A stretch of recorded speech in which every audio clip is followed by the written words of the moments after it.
In the familiar comfort of the living room I've known for all my 16 years of life, I sat down to truly get to know the story of my father.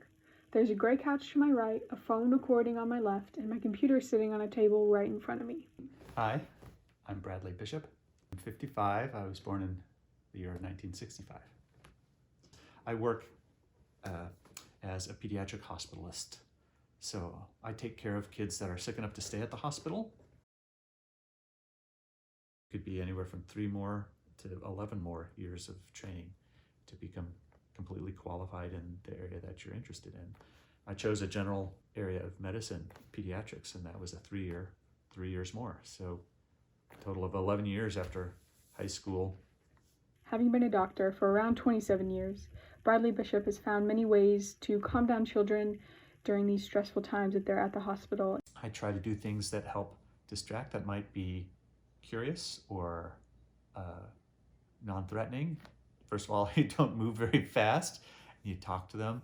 Some of the distractions that I use that might help distract them from being scared of approach is making birdie noises. I like to pretend that I'm finding birds in their ears.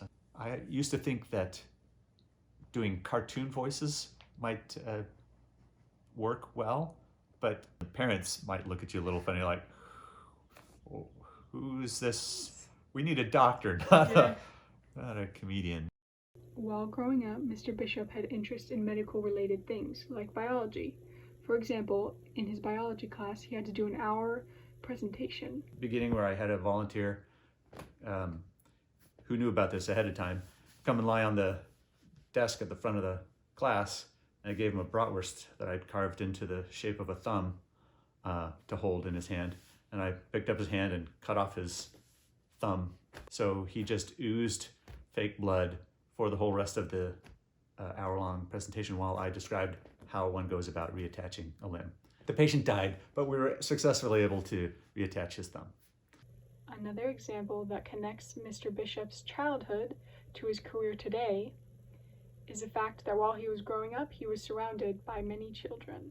Well, here I am working in a career working with children, and as a kid growing up, I was always surrounded by younger children.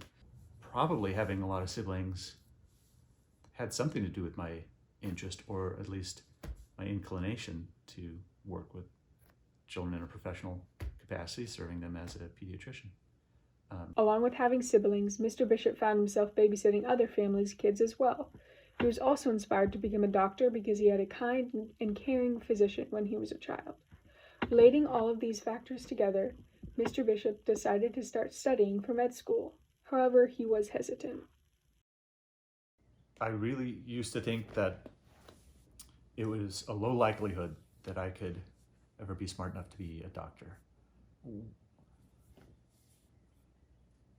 Age and experience and, well, serving others helped me learn a lot about myself, that I can do hard things. And what I learned about what it takes to succeed academically in college and then in medical school was strength of your character, or your ability to persist and to work hard, because the volume of material that you need to learn is just more. But as you train your mind, your capacity to access and to use more material improves and strengthens over time. And to whatever level that you're at, I encourage you to do your best. You don't have to become a physician, but your brain is something that will be a blessing to you for all of your life, and training yourself to think and to learn